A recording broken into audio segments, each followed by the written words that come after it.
Bonjour, good morning. Je suis Christopher Manfredi et je suis le doyen de la Faculté des Arts à l'Université McGill. Et je suis ravi de vous souhaiter la bienvenue à le dévoilement du longlist du prix Scotiabank Giller.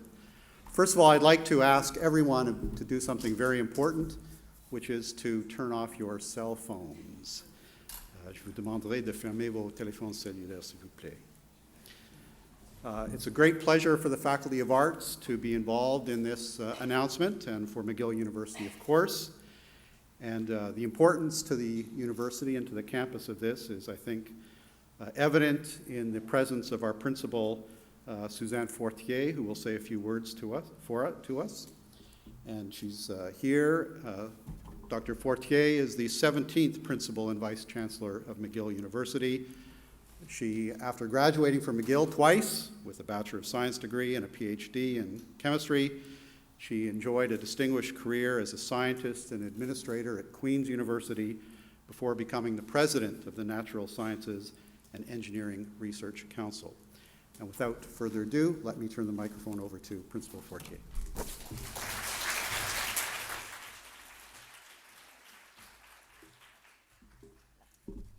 Merci Chris, et merci à vous tous d'être ici et bienvenue à McGill. It's really a thrill to be here today to welcome you personally to a historic event in an historic building. When Jack Rabinovitch said, and I quote here, "Coming to McGill this year and announcing our long list in the arts building is like coming home, McGill is the right place," he may have been thinking about some of Canada's most talented artists and authors who made McGill their home, including McGill professors Stephen Leacock, Hugh McLennan, François Ricard, Louis Dudek, as well as McGill Arts alumni such as Leonard Cohen, Irving Layton, and Marion Ego, to name just a few. At McGill, we know that our strengths are in our people. The people who have been part of our history, have built McGill, and the people who are here today to build the future of McGill. We are proud that you, Jack, also made McGill your home, and as a true McGillian, have contributed to celebrating our country through honoring its great authors. Merci énormément. Thank you, Jack, for bringing this wonderful event to our campus and for giving us this honor. And as always, welcome home, Jack, and welcome to all of you. Merci énormément.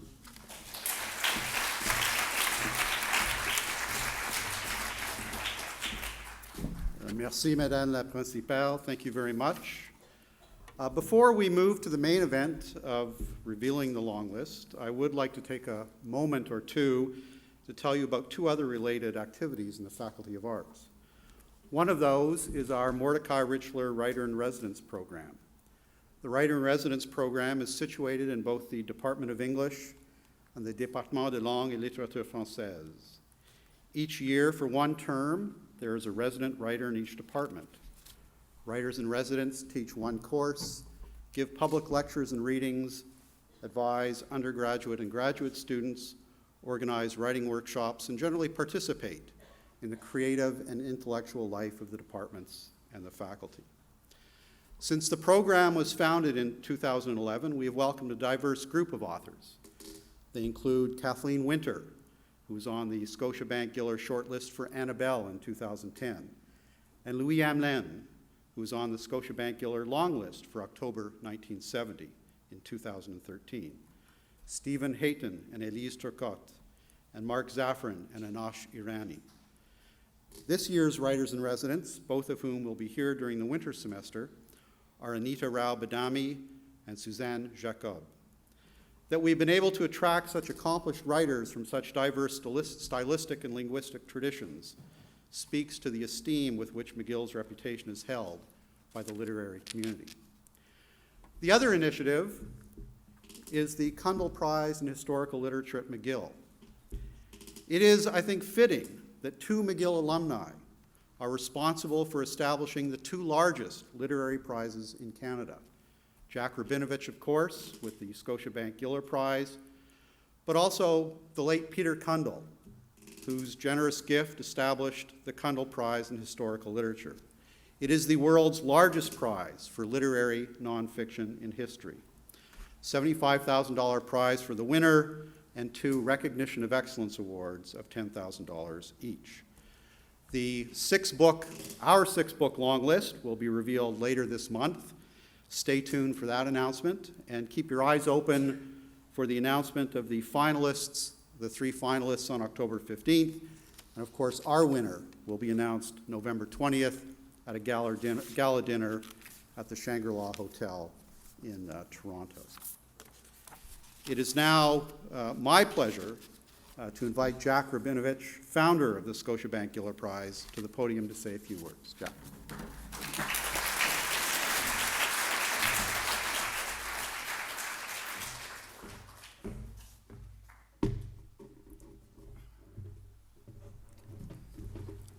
It's strange to be up here because I'm accustomed to being down there. I mean, it's been many years, I hate to mention it, but I think it's about 60 years since I've been in this hall. And I'm very, very pleased to be here this morning to highlight the 12 shortlisted books and to make another announcement. It's also very fitting because about 21 years ago, this prize started here in Montreal. I met my friend Mordecai Richler at a place called Grumpy's on Bishop Street.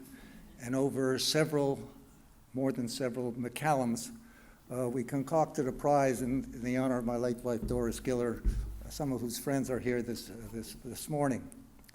And at that time, we decided to have a prize for the best authors, Canadian authors in fiction. And we also decided to throw a sort of Montreal party in Toronto, which was quite a unique type of situation, and that's why I think everybody was happy to be there.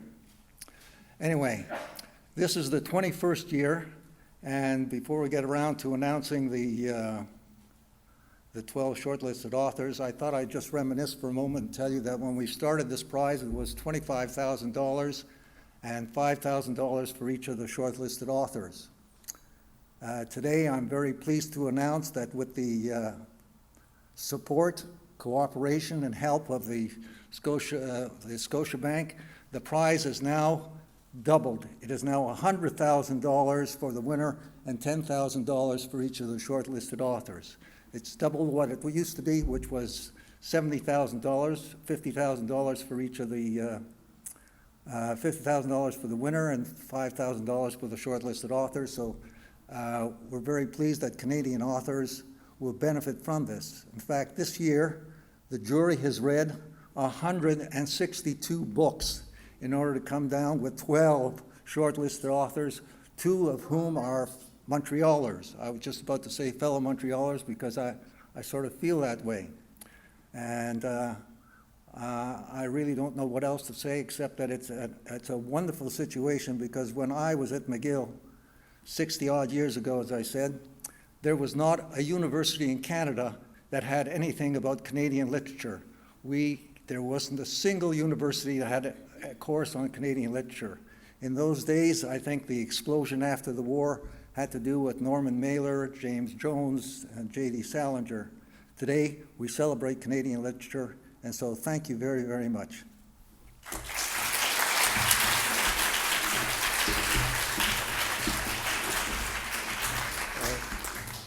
Je voudrais maintenant inviter Madame Laurence Levy, vice-présidente de Scotiabank, de prendre la parole.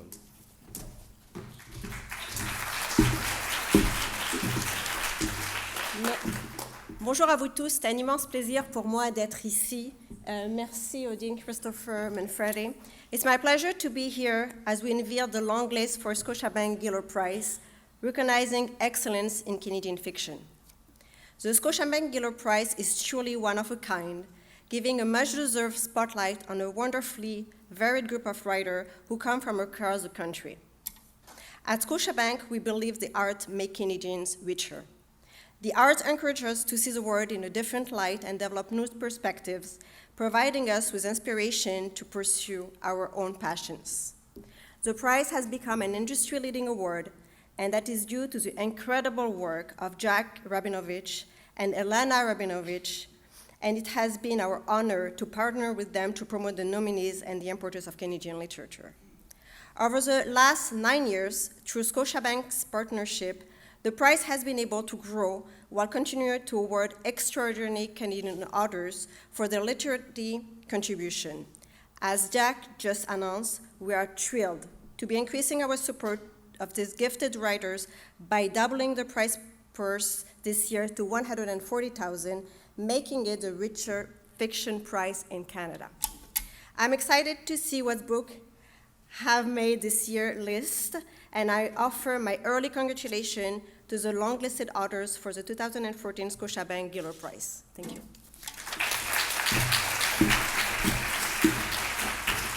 Merci, Madame Levy. Now we're getting closer to our main event, and it is now time to learn who is on the Scotiabank Giller Prize long list this year. As you may have heard from Jack, this is only the second time the long list has been presented outside of Toronto at a university. And we wanted to make this a memorable occasion, and so in addition to asking Denise Chong to present the books, we will also have Sara Heppner-Waldston creating live graphic recordings. For those of you who do not know her, Denise Chong is trained as an economist and began her career in the federal government, including a position as senior economic advisor in the office of Prime Minister Pierre Trudeau. But the pull of writing was too strong, and she soon left economics behind to write full-time, perhaps leaving the dismal science for a more uplifting career. Her family memoir, The Concubine's Children, was a Globe and Mail bestseller for 93 weeks. Called Beautiful, Haunting, and Wise by the New York Times Book Review, her memoir was recently reissued as a Penguin Canada modern classic. Her subsequent books, The Girl in the Picture, about the Vietnam War and its most famous casualty, and Agon Mao, a story of love, hope, and defiance about a bus mechanic's life set against the backdrop of the student occupation of Tiananmen Square, were equally groundbreaking narratives of social history. Her latest work, Lives of the Family, explores the emotional experience of the immigrant in small-town Canada. An internationally published author, a two-time finalist for the Governor General's Literary Award, and named in 2013 as an Officer of the Order of Canada, Denise Chong holds 4 honorary doctorates, including her most important one from McGill University. Sara Heppner-Waldston's passion for graphic facilitation comes from a lifetime of formal artistic training, highly focused listening, and training working with groups in numerous industries. She has worked with such diverse groups as Amnesty International, Cirque du Soleil, His Holiness the Dalai Lama, Merck, Treasury Board of Canada, and the United Nations. Graphic recording addresses the 80% of the population who are visual learners. By using keywords, graphic icons, metaphors, and colors, Sara captures the essence of group dialogue in a highly visual format. This enables participants to maximize the effectiveness of their meetings. Her dialogue maps serve to bring clarity to the discussion while also nurturing participation, retention, creativity, and communication among participants. Sara's ability to capture the essence of a conversation is what makes her work so unique in the field. And because her approach to graphic recording is always through the lens of a visual storyteller, she is a perfect match to capture the essence of the words Denise will read. I'm now going to ask Sara and Denise to come on stage and break the suspense. And as Jack mentioned, they're going to talk about 12 books on the long list, and Denise will read a brief passage from each one. So Denise and Sara.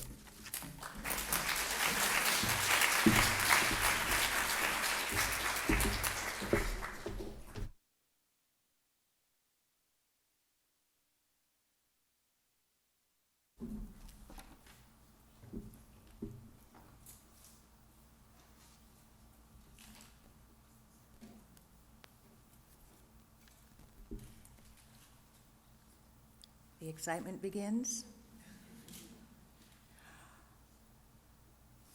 Waiting for the Man by Arjun Basu, published by ECW Press.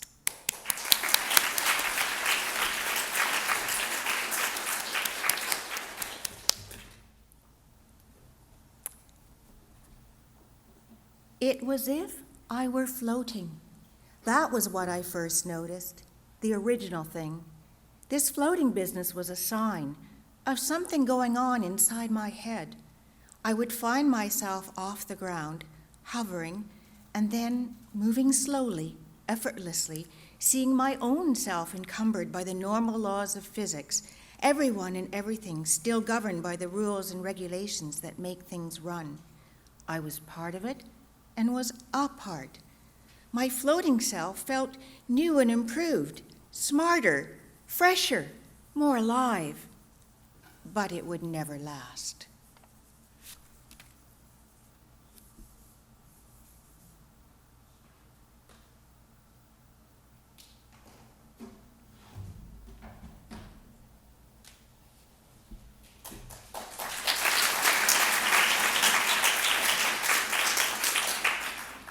The Betrayers by David Besmosges, published by HarperCollins, Canada.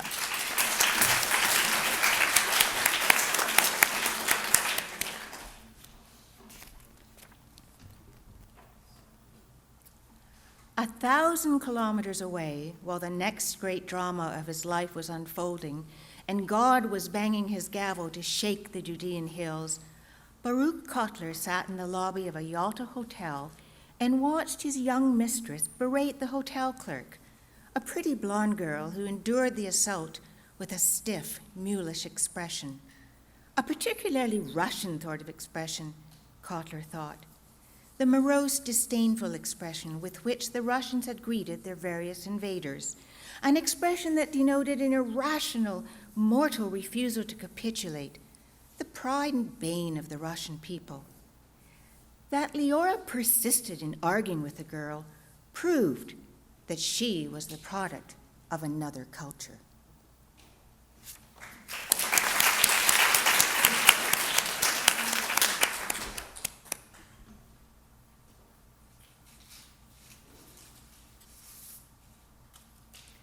American Innovations by Rivka Gelton, published by HarperCollins, Canada.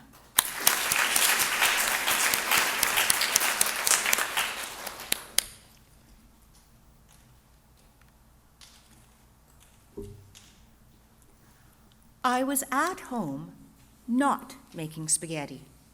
I was trying to eat a little less often, it's true. A yogurt in the morning, a yogurt at lunchtime, ginger candies in between, and a normal dinner. I don't think of myself as someone with a weight issue, but I had somehow put on a number of pounds just 4 months into my unemployment. And when I realized that this had happened, I never weigh myself. My brother just said to me on a visit, "I don't recognize your legs."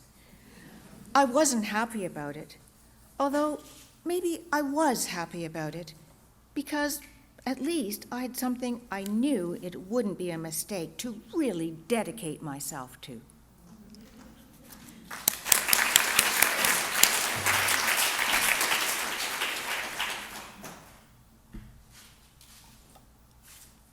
Tell by Frances Itani, published by HarperCollins, Canada.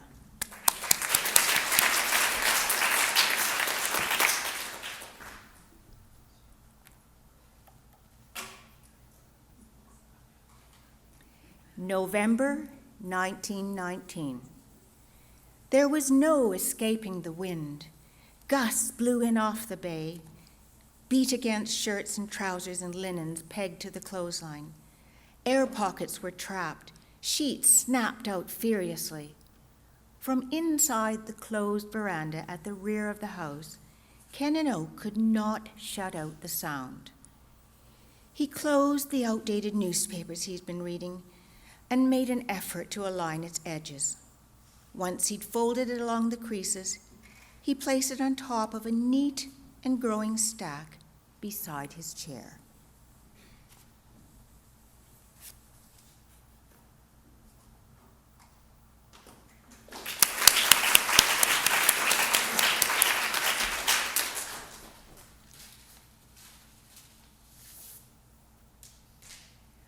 Watch How We Walk by Jennifer Lovegrove, published by ECW Press.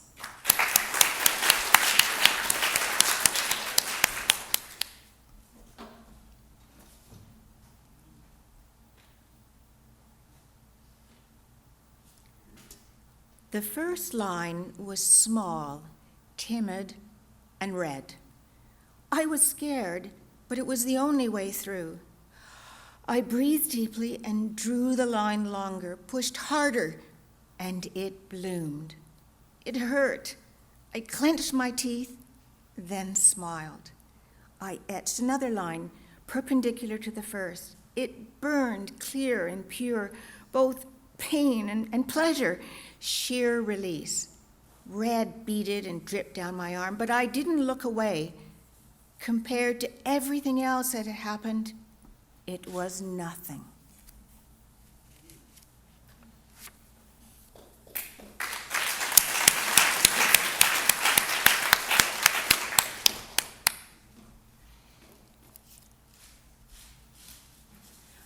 Us Conductors by Shawn Michaels, published by Random House Canada.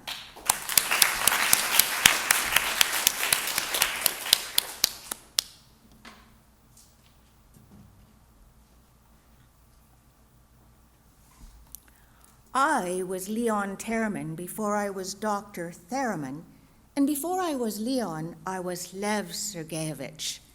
The instrument that is now known as a theremin could as easily have been called a Leon, a Leova, a Sergeyevich.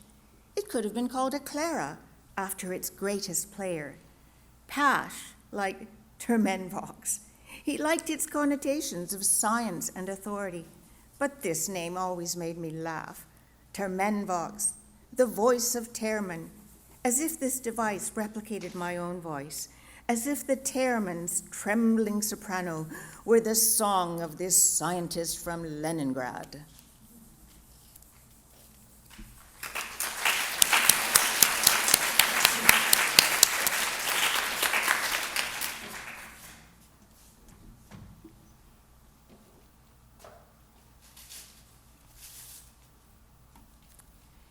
Moving Forward Sideways Like a Crab by Shani Mutu, published by Doubleday Canada.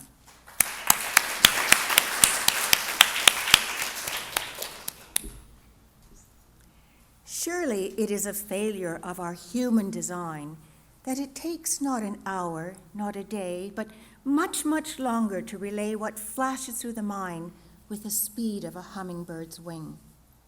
There is so little time left now, and what Jonathan wants to know and I to say are not the same. I realize Jonathan is a grown man and can surely take whatever words I offer him. But what good would come of it if I were to tell him how, 10 years into my relationship with his mother, India, she informed me that I was a disappointment.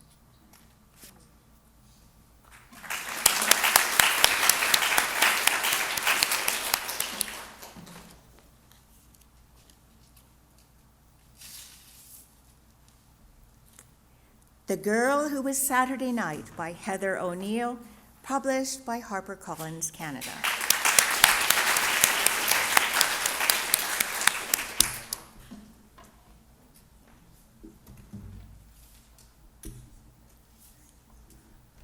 I was heading along Rue Sainte-Catherine to sign up for night school. There was a cat outside a strip joint going in a circle. I guessed it had learned that behavior from a stripper. I picked it up in my arms. "What's new, pussycat?" I said. All the buildings on that block were strip clubs. What on earth was their heating bill like in the winter? They were beautiful, skinny stone buildings with gargoyles above the windows. They were the same color as rain. There were lights blinking around the doors. You followed the light bulbs up the stairs.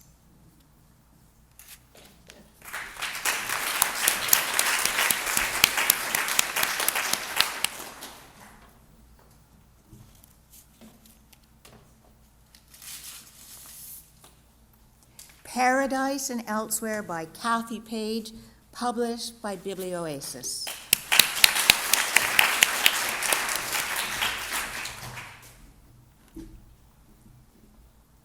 The village looks closer to the road than it is, and I see them coming from a long way off. their clothes bright white against the mud and the scrub of the plain. Most often it is a man and a woman together, like this. The man has a camera, and both of them wear money belts around their waists. When they reach the path, I slip down from the wall. I watch them coming around the twist in the path. They see me, and I smile.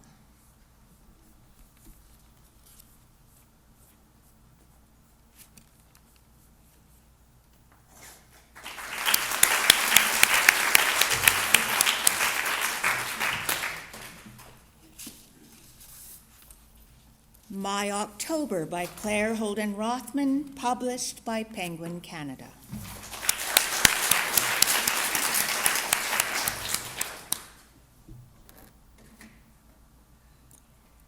Luke stared at the page, or at least the section of the page visible on the screen he had spent the last 15 years of his life staring at.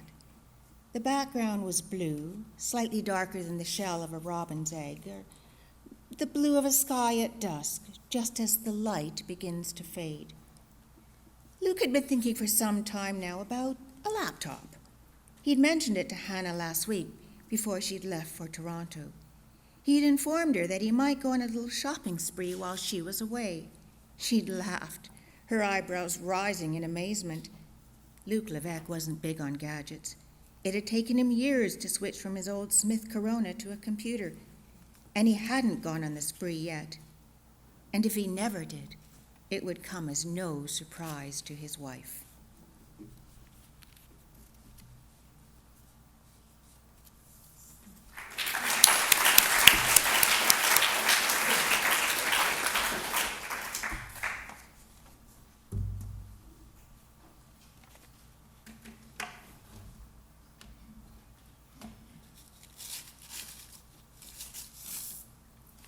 All My Puny Sorrows by Miriam Taves, published by Knopf Canada.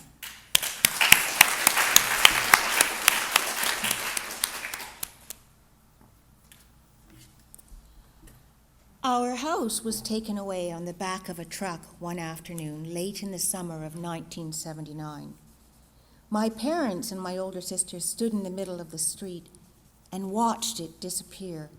A low-slung bungalow made of wood and brick and plaster, slowly making its way down First Street, past the A&W and the deluxe bowling lanes, and on out to number 12 Highway, where we eventually lost sight of it.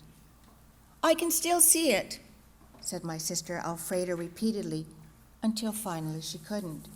"I can still see it. I can still see it. I can still..." "Okay, no, it's gone," she said.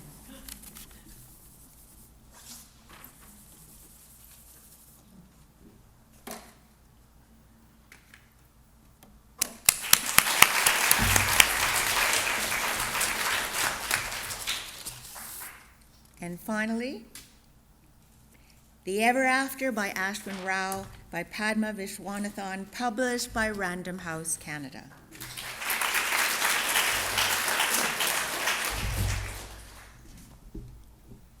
The 9th of June, 2004. At 3 a.m, New Delhi's air is mostly remnants. This is its quietest hour, though the city is not still. The sounds of night business concluding, morning business being prepared, all sorts of shrouded transactions. These carry. But the air itself is nostalgic with acrid exhaust, cook stove smoke, the dying breaths of jasmine and bougainvillea breaking down into each other, night exhaling the prior day.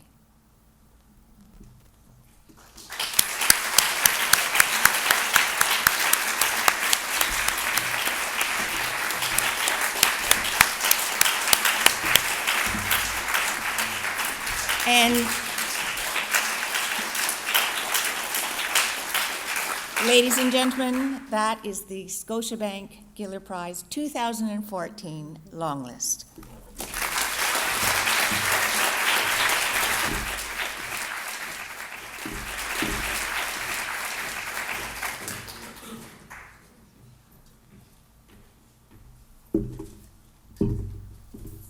Thank you very much, Denise and Sarah, and thank you, Jack, for allowing McGill University to participate in this great event and the great announcement that you've made.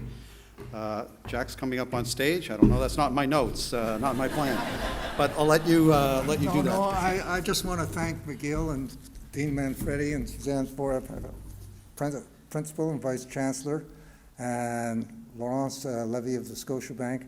It's been tremendous to see this long list established this way in such a fine manner.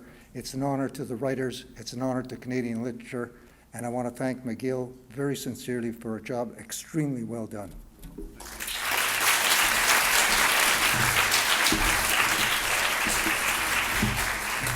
Thank you very much, Jack.